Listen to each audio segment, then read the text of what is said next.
Você já parou realmente para pensar do que é feito o Sol?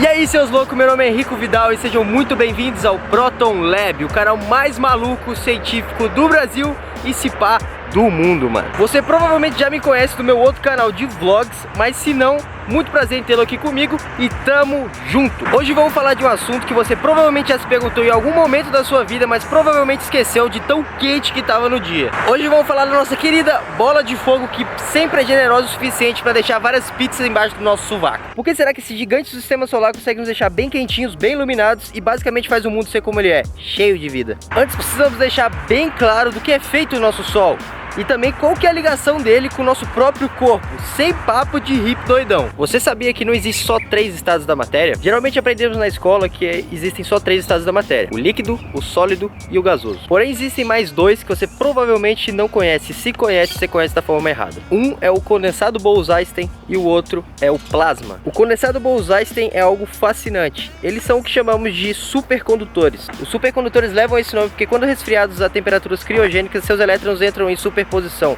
fazendo com que a eletricidade seja conduzida basicamente sem resistência. Sem contar com o efeito muito louco que causa quando a gente expõe ele a um campo eletromagnético. Os supercondutores literalmente travam nas linhas do campo magnético, fazendo com que eles flutuem de uma forma que você nunca viu na vida. Bom, mas se vocês quiserem um vídeo só sobre esse estado da matéria, eu posso fazer um, então comenta aqui embaixo para eu saber se vocês realmente querem. Voltando aos estados da matéria, então temos condensado Bose-Einstein, sólido, líquido, gasoso e plasma. O plasma é o 5º estado da matéria. Tá, mas o que é o plasma? Basicamente qualquer gás que seja aquecido o suficiente, que esteja numa diferença de potencial grande o suficiente para conduzir a eletricidade, ou que seja comprimido o suficiente para ionizar suas partículas, se torna plasma. Então esse estado da matéria é basicamente uma nuvem de gás que faz com que os elétrons e os átomos fiquem soltos de qualquer molécula, entendeu? Eles ficam ionizados, carregados. Em outras palavras, é basicamente uma sopa de matéria muito quente e muito carregada. Aproveita e já comenta aqui embaixo também se vocês querem um vídeo só sobre o plasma, que depois eu faço para vocês. Bom, agora que vocês já sabem os outros 2 estados da matéria que a escola não te ensinou, vamos voltar para o Sol. O Sol é uma bola enorme de reações atômicas e plasma. Como dissemos, o plasma é uma nuvem de gás ionizado. Logo, o Sol também é uma nuvem de gás. O Sol é basicamente uma bola enorme de gás, hidrogênio e hélio. Se você viu o primeiro vídeo do canal, você sabe que o hidrogênio é o elemento mais simples e mais leve e mais abundante de todo o universo. Por incrível que pareça, naquela bola enorme que a gente chama de Sol, cabem 1 milhão de terras dentro dela. Já vou voltar a esse ponto do tamanho, mas eu já posso adiantar para vocês que o Sol, por mais gigante que pareça ser, ele é uma das menores e mais abundantes estrelas do universo. E sim, o Sol é uma estrela. As estrelas emitem luz própria de uma forma bem diferente de quando, por exemplo, a gente queima madeira. Muitos pensam que o Sol é uma bola de fogo, mas só que se fosse fogo feito de qualquer outro material que pegasse fogo, o Sol não teria nem energia para esquentar a Terra por alguns milhares de anos, quiçá bilhões de anos como ele faz. Como a massa do Sol é gigantesca, isso faz com que a pressão do núcleo seja tão gigantesca também, que faz com que os átomos de hidrogênio se fundem em átomos de hélio, soltando uma quantidade gigantesca de energia nesse processo. Podemos ver toda essa energia sendo liberada em um brinquedinho bem interessante que já fizeram aqui na Terra, idealizado pelo físico Edward Teller, a famosa bomba de hidrogênio. A fusão nuclear é uma das formas de energias mais potentes e mais renováveis do universo, quando bem administrada, claro. Por exemplo, podemos simplesmente usar painéis solares para a gente aproveitar essa fornalha gigantesca que a gente tem no céu, que a gente chama de Sol, ou a gente pode também produzir uma máquina chamada tokamak, que literalmente cria plasma de hidrogênio aqui na Terra. Literalmente é o Sol na Terra, maninho. O mais irado é que essa reação de transformar hidrogênio em hélio é basicamente o início de toda a formação de todos os elementos da tabela periódica. Você pode já ter ouvido isso e provavelmente você não entendeu da forma certa. Somos literalmente poeira de estrelas. Toda estrela no universo também tem um ciclo de vida assim como nós. Todas nascem, crescem e morrem. Porém, as estrelas no início não parecem muito como estrela. É o que chamamos de nebulosas. As nebulosas são berçários de estrelas e, além de maravilhosas, são literalmente o início de um sistema solar. Elas no início são formadas de gás e poeira. Algumas partículas que são um pouco maiores vão se juntando, se aglomerando por conta da sua própria gravidade, e assim cada vez mais vai juntando, juntando e juntando, e assim vai formar uma grande bola de gás e poeira. Quanto mais matéria se juntar nesse aglomerado, mais pesado ele vai ficar, mais pressão ele vai ter no interior e mais temperatura também ele vai ter no interior. Podemos ver um exemplo desse aqui no nosso sistema solar também, além do Sol, que é Júpiter. Júpiter é basicamente uma bola de gás e poeira gigantesca, só que ele não teve massa suficiente para ter tanta pressão no núcleo que os átomos de hidrogênio começassem a se fundir em hélio, e por isso que ele não virou uma estrela. Mas Júpiter era para ser uma estrela. Todos os átomos são forjados no interior dessas gigantescas bolas de gás. A partir do momento que o interior desses aglomerados de gás chegam a uma temperatura de 10.000 graus Celsius, os átomos de hidrogênio conseguem se fundir em hélio e assim nasce mais uma estrela no nosso querido universo. No momento em que começa essa reação atômica, agora a estrela tem duas forças lutando contra si: a pressão interna da reação atômica e a gravidade, que está tentando empurrar ela para dentro cada vez mais. A estrela só chega em um estado em que fica estável quando alcança o que chamamos de equilíbrio hidrostático, que é basicamente a força externa menos a força interna igual a zero. Ou seja, a força da gravidade é tão forte quanto a força da reação atômica e assim ela fica uma bolinha muito louca. Porém, devemos lembrar que essa força interna da estrela é basicamente por conta do seu combustível, que é o hidrogênio. Logo, quanto mais combustível for queimado virando hélio, menos força ela terá para conseguir se sustentar como ela realmente é. Então o equilíbrio hidrostático vai se quebrando e aí começa a segunda fase que ela está começando a morrer. Agora, voltando ao ponto do tamanho das estrelas, é de se pensar que quanto menor a estrela, menor o tempo de vida dela, porque ela tem menos combustível, certo?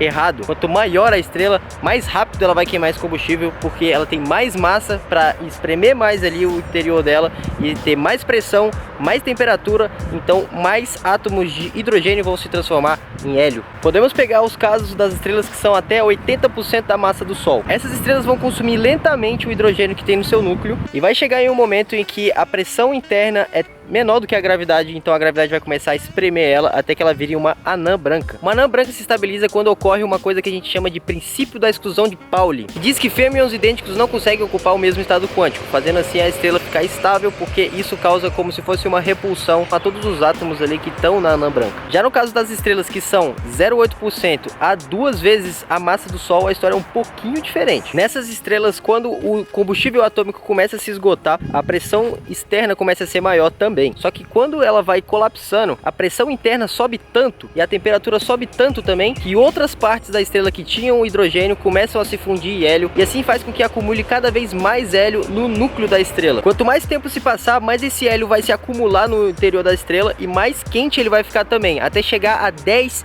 milhões de graus Celsius. Quando a estrela chega a essa temperatura no seu interior, começa o processo que mais tarde vai vir a ser todos os outros elementos que vão formar o nosso corpo, a Terra, e tudo que a gente conhece aqui. Em pouquíssimos minutos, uma gigantesca parte do hélio que está lá dentro da estrela vai se transformar em carbono, soltando uma quantidade gigantesca de energia na escala de 100 bilhões de vezes mais do que quando ela fundia só hidrogênio. Porém, a maior parte dessa energia é absorvida pelas camadas externas da estrela, então chega a nunca sair dela. Por toda essa energia continuar na estrela, a temperatura começa a subir tanto que torna possível não só a fusão de carbono, mas a fusão de vários outros elementos. Toda essa reação faz com que a estrela comece a crescer e alcance uma luminosidade 2.000 vezes maior do que a atual e um diâmetro mais de 200 vezes maior, engolindo vários planetas, inclusive a Terra. Mas relaxa, você pode ficar tranquilo, porque uma estrela como a nossa vive mais ou menos 11 bilhões de anos e ela está na metade da vida dela, então a gente tem pelo menos mais uns 6 bilhões de anos aí para isso acontecer. E assim que essa estrela acabar com o seu combustível interno de fusões atômicas, ela vai começar a colapsar de novo por conta da falta de pressão interna, e isso vai fazer com que se torne uma anã branca também, e depois uma anã negra, porque toda anã branca ela começa a esfriar, acabar todo o combustível dela interno e ela se torna uma anã negra, que é basicamente uma cinza de estrelas no céu. Já no caso de estrelas muito maiores do que o Sol, a história vai um pouco mais além. Depois de ela virar uma gigante vermelha e seu combustível começar a se esgotar, a gravidade vai ganhar mais uma vez e vai começar a comprimir essa estrela. A pressão vai subir tanto com essa compressão que a temperatura vai chegar a 100 milhões de graus Celsius no interior. Essa temperatura é tão absurda que literalmente os outros elementos começam a se fundir também, mas só que o limite é o ferro 56. Quanto mais ferro 56 for acumulando no núcleo dessa estrela, mais próximo ela vai estar do fim. A partir do momento que não tiver mais como sustentar a gravidade querendo empurrar ela para dentro, ela vai colapsar. Esse colapso é tão rápido que ela colapsa e simplesmente explode. Essa explosão é a famosa supernova e é tão gigantesca e tão energética que ela literalmente consegue ofuscar uma galáxia galáxia inteira. A energia e a temperatura é tão absurda que literalmente consegue se formar vários outros elementos além do ferro 56, por exemplo, ouro, urânio, chumbo e vários outros. E é justamente nesse momento que vários outros elementos mais pesados são formados. Então, depois de alguns milhões de anos, esses elementos vão se tornar planetas, estrelas e sistemas solares, assim como o nosso, e provavelmente vida. Depois dessa explosão colossal, se a estrela for massiva o suficiente, o que vai sobrar é um buraco negro. Os buracos negros são basicamente pontos quase que infinitamente densos e quase que infinitamente pequenos também. É um colapso absurdo de tanta matéria em um mesmo ponto que o espaço se curva ao ponto de se tornar uma coisa quase que infinita para baixo. Mas não faz sentido, sei lá, é muito doido. Depois, se vocês quiserem, eu faço um vídeo só sobre buracos negros, comenta aí. Porém, por mais gigantesca que for essa estrela e por mais brusca que seja esse colapso, se ela não for tão massiva ao ponto de formar um buraco negro, ela vai formar um objeto muito estranho também, chamado de estrela de nêutrons.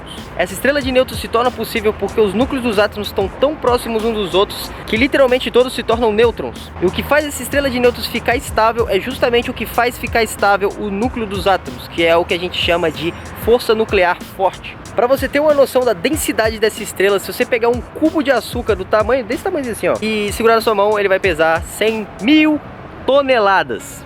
É muita coisa.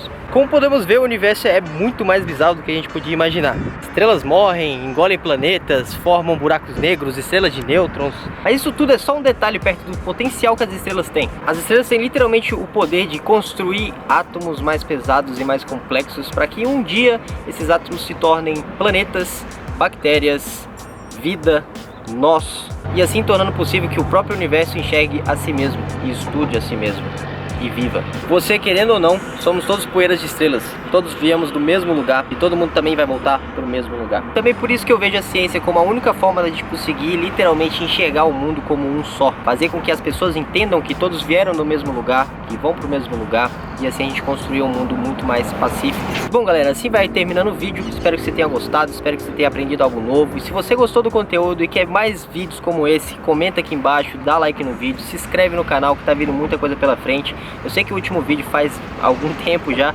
só que agora vai ter vídeo toda semana. Então se você gosta desse conteúdo, se você gostou do jeito que eu falo, do jeito que eu expliquei, de onde a gente foi, do jeito muito louco que a gente fala sobre as coisas que são realidade aí, se inscreve no canal, você não vai se arrepender, beleza? E se você não me conhecia pelos outros canais, eu tenho mais 2 canais, tá? Eu tenho um canal de vlogs e eu tenho um canal de doideira mesmo, de react, esse tipo de coisa. Então tá tudo aqui na descrição, demorou? E nesse canal não vai ter só vídeos como esse, vai ter experimentos, vai ter um monte de outra coisa também, muito legal relacionado à ciência. Então não perde, se inscreve aí, tamo junto e até o próximo vídeo.